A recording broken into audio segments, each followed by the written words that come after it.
queria agradecer o convite. Eu estou aqui em nome do professor Renato Rezende, que é o nosso coordenador desse projeto.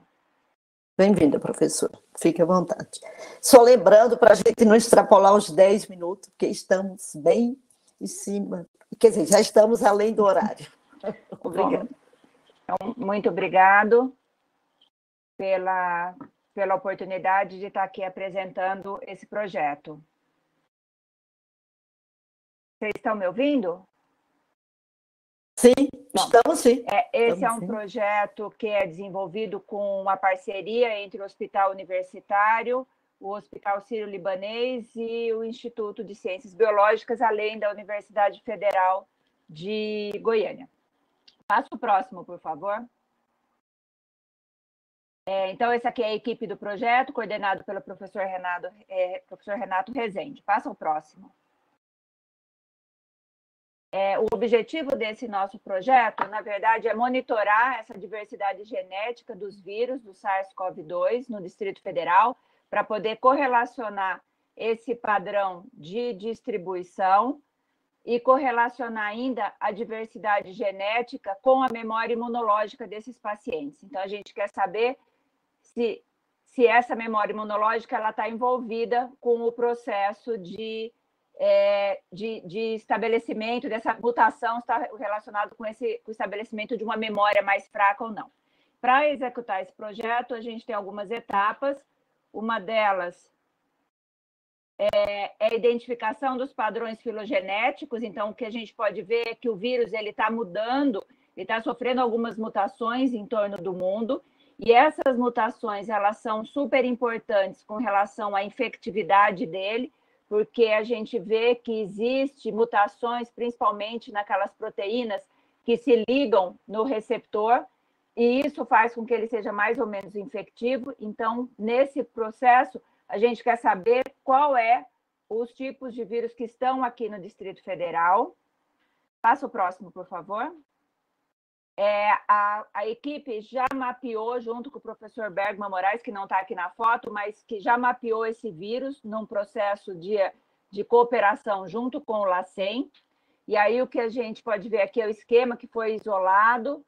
Desculpa, esse primeiro vírus que foi identificado foi lá no laboratório Sabin. Agora a gente vai trabalhar junto com o LACEN para poder extrair esse RNA do vírus, fazer a amplificação e poder fazer a análise das regiões que são conservadas ou não desses vírus. Passa o próximo. A partir desse resultado, a gente vai fazer uma seleção in silico de quais regiões desse vírus são capazes de se ligar ao HLA, tanto de classe 1 ou de classe 2, e também das células B, da maior parte da população mundial. Então, como a gente vê aqui nesse esqueminha do lado, a gente tem que ter peptídeos da superfície do vírus que se ligam ao MHC de classe 2 e de classe 1, e ainda que se liguem aos peptídeos de células B, para que possa se ligar nesses dois grupos de células e, além disso, não causar nenhum dano ao paciente. A partir daí, a gente vai selecionar quais são esses peptídeos. Passa o próximo. E aí a gente vai pegar esses peptídeos e vai testar, vai estimular tanto as células TCD4 quanto TCD8 dos pacientes que já tiveram alta, ou seja, já tem uma memória imunológica, e a gente vai voltar a fazer isso de novo daqui de um ano após a primeira coleta. Tudo isso é para definir que a gente tenha quais são esses marcadores de memória imunológica, qual é o perfil de citocinas que está sendo produzido, e ainda o perfil de anticorpos da subclasse GG, dos isótipos de GG. Então, a gente já vê, isso aqui, esse exemplo aqui que eu pus do lado, são os resultados que foram obtidos com a primeira vacina testada pela BioNTech, onde existe uma resposta celular de CD4 CD8 importante. Isso, na verdade, não é a que ele vai testar, mas é um peptídeo próximo. Então, o que a gente quer é justamente avaliar se com os peptídeos que são conservados ou que estão mutados nos vírus da nossa região, a gente consegue uma resposta maior de CD4 e de CD8. Passa o próximo. E, por final, a gente quer construir uma molécula que é multiepitopo para ser uma candidata à vacina. Então, uma proteína, como aqui a nossa direita, uma combinação de peptídeos que se ligam em B e em T para induzir uma resposta tanto celular quanto humoral. Passa o próximo.